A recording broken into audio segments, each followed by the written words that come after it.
반갑습니다. 복지 콕콕입니다. 2025년 개편 교재 핵심 문제 모의고사 10번째 영상 시작합니다. 1번 일반적인 노년기의 사회적 특성으로 옳은 것은 노년기의 사회적 특성은 은퇴, 가장 혹은 어머니로서의 역할 상실로 심리적으로 위축이 오고요. 또 경제적인 빈곤, 유대감 상실, 사회적 관계 위축 등이 있습니다. 1번 낮은 노인 빈곤율이 아니고 높은 노인 빈곤율이죠. OECD 국가 중에서 우리나라의 노인 빈곤율은 1위입니다. 2번 사회적 역할 강화 아니죠. 역할은 상실되고요. 3번 복합 질환의 감소. 복합 질환은 사회적인 특성이 아니라 신체적인 특성인데 어쨌든 복합 질환 역시 증가하고 있고요. 4. 신체적 의존성 증가죠.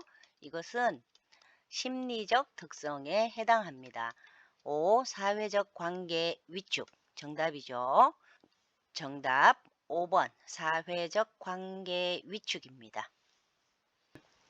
2번 노인은 개인의 선호와 변화하는 능력에 맞추어서 안전하게 적응할 수 있는 환경에서 살 수 있어야 한다는 노인복지 원칙은 정답은 4번 독립의 원칙인데요.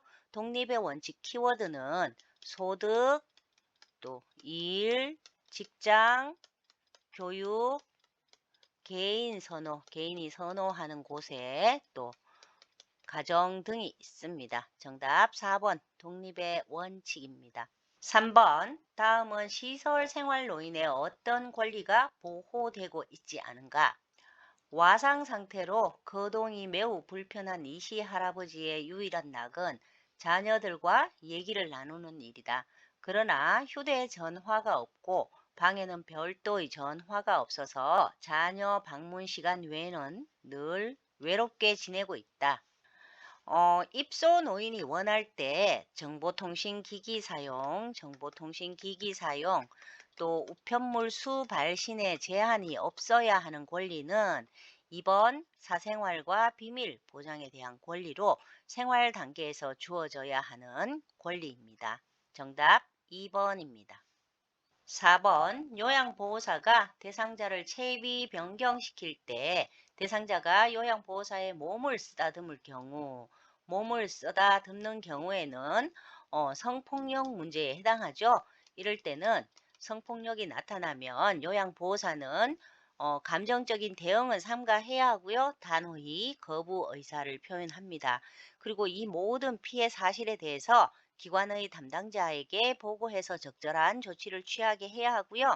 심리적 치유 상담 및 법적 대응이 필요하다고 판단이 되면 외부의 전문기관에 상담해서 도움을 받을 수 있어야 하고요.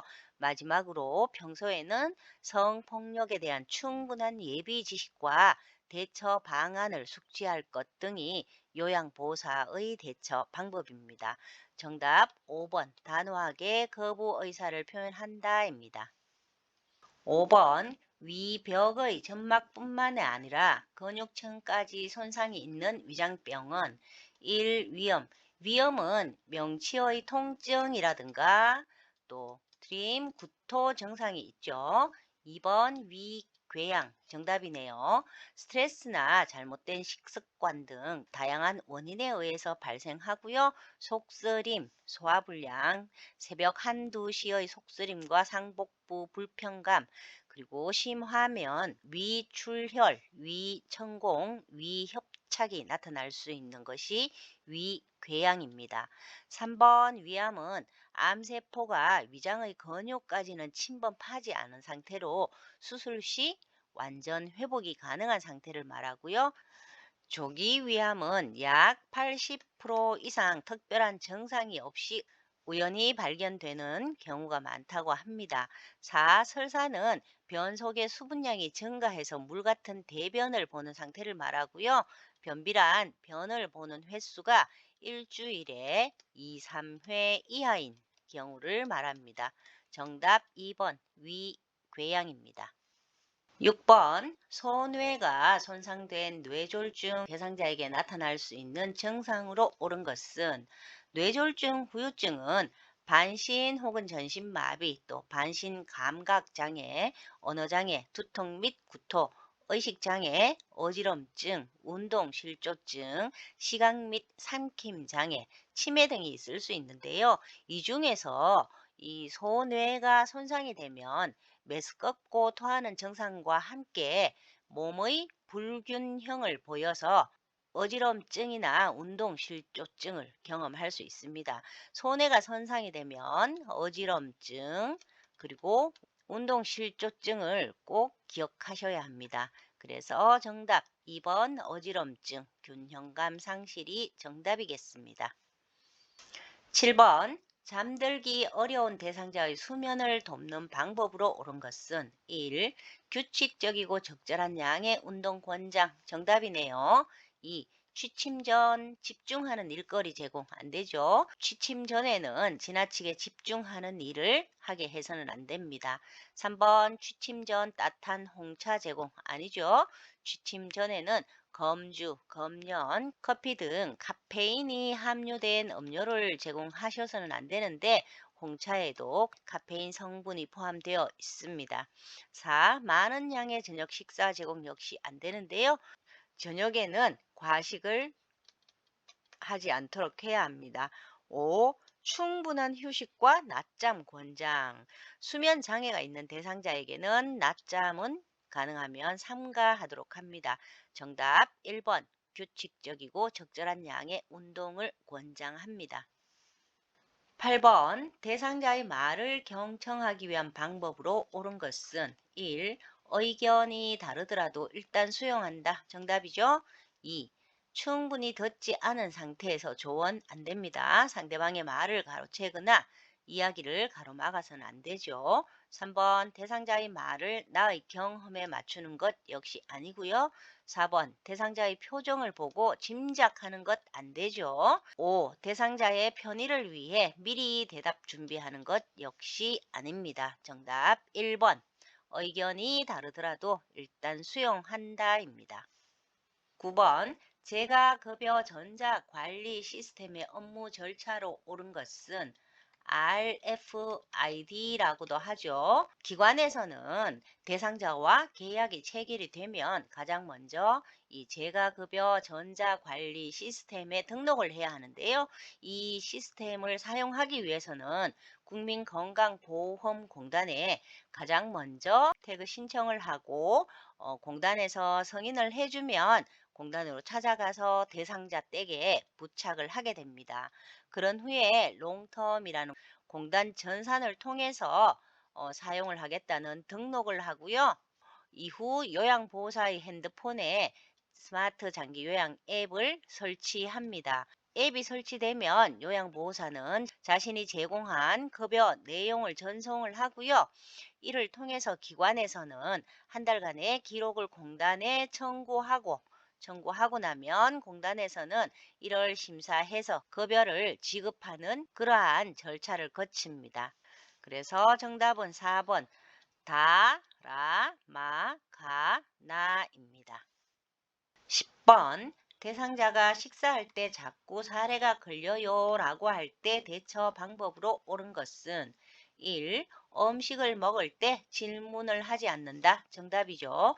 식사 도움을 하는 동안에는 TV를 보게 한다라든가 전화하기 또 질문하기 등은 하지 않습니다. 2번 가슴을 압박하는 옷 안 되죠. 옷을 느슨하게 해서 배와 가슴 부위 위를 압박해서는 안 되고요. 3번 턱을 들고 식사 역시 안 됩니다. 턱은 당기는 자세여야 하죠. 4번 대상자에게 수분이 적은 음식 제공 아니죠. 수분이 적은 음식이나 또 점도가 높은 음식, 잘 부서지는 음식, 또 자극적인 음식이나 신맛이 강한 음식 등은 사례에 들릴 수 있습니다. 5. 대상자에게 신음식 조금 전에 설명드렸습니다. 신음식 역시 사례에 걸릴 수 있으므로 제공하지 않습니다. 정답 1번 음식을 먹을 때 질문을 하지 않는다입니다. 11번 누워있는 대상자의 살해 예방을 위해 주의할 점으로 옳은 것은 1. 위와 가슴을 압박하는 옷과 친구 준비. 아니죠. 조금 전에 알아본 문제네요. 압박하는 옷은 안 된다라고 했습니다. 2번 침대 머리를 30도 정도 올려서 상체를 높이고 턱이 당겨지게 한다. 정답이죠. 3번 대상자에게 신맛이 강한 음식 아닙니다. 살해에 걸릴 수 있고요. 4번 입안에 음식물이 있어도 계속해서 드리면 안 되겠죠. 음식물은 완전히 삼킨 것을 확인한 다음에 조금씩 제공합니다. 5번 삼키기 쉽도록 편안하게 누운 자세 역시 안 되겠죠. 가능하면 의자에 앉아서 식사를 하도록 해야 하지만 의자에 앉을 수 없다면 침대 머리를 30도 정도 올려서 상체를 높이고 머리 뒤에 베개를 받친 후에 턱을 당긴 자세에서 식사 도움을 제공합니다. 정답 2번입니다.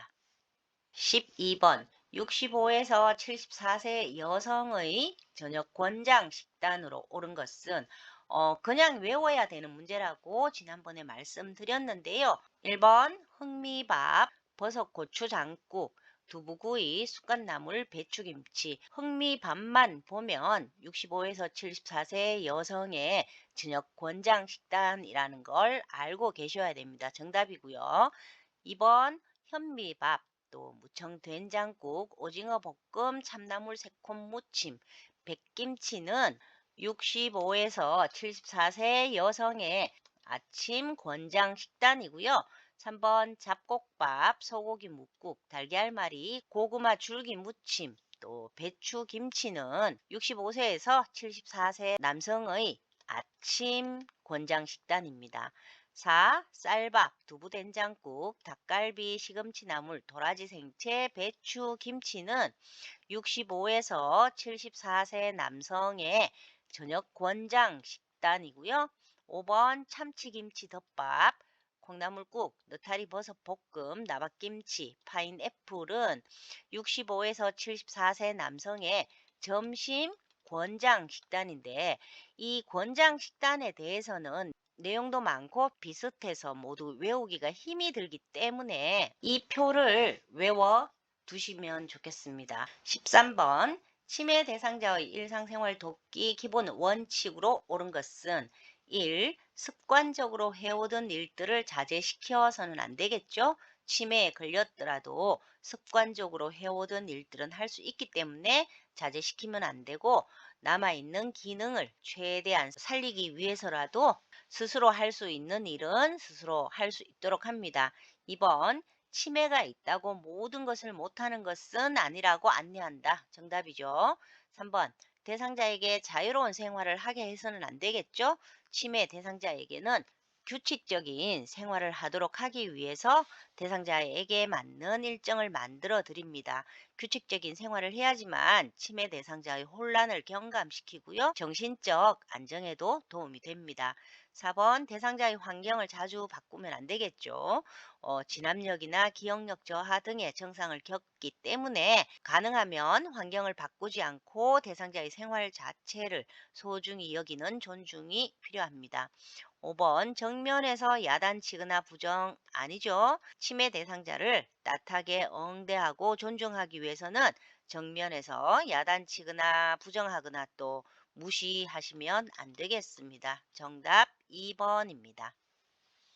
14번 임종시 가장 마지막까지 남아있는 감각기관으로 옳은 것은 마지막까지 남아있는 기관은 청각이죠. 즉 청력인데요. 임종이 다가와도 청력은 마지막까지 유지되는 편이기 때문에 정상 톤으로 지금 무슨 일이 일어나고 있으며 또 어떠한 돌봄을 제공하겠다는 등의 이야기를 들려드립니다. 정답 3번 청각입니다. 15번 오염된 물질이 묻었을 때 처리 방법으로 옳은 것은 1. 혈액이나 체액이 깨진 유리에 묻었을 경우에 일반 쓰레기로 처리하시면 안 되겠죠. 2번 고무장갑은 반드시 어떤 경우에도 착용한다. 아닙니다. 고무장갑은 경우에 따라서 착용하시면 되고요.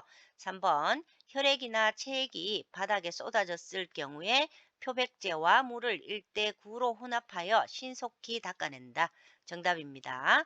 그렇지만 혈액이나 체액이 옷이나 침구류에 쏟아졌다면 탈색을 초래할 수 있기 때문에 표백제는 사용하지 않고 장갑을 끼고 세탁물을 문질러서 손세탁한 후에 비표백 세제를 사용하여서 세탁기에 넣어서 돌립니다. 4. 혈액이나 체액이 침구에 쏟아진 경우 표백제를 사용해 닦아낸다. 조금 전에 설명드렸고요. 5번 심각하게 오염되었다고 판단된 옷이나 침구류는 삶지 않는 것이 아니죠. 반드시 삶거나 살균 표백제를 사용해서 세탁해서 감염 전파의 위험을 줄입니다. 정답 3번입니다. 이상 2025년 개평교재 모의고사 10번째 영상을 풀어보았습니다. 감사합니다. 복지콕콕이었습니다.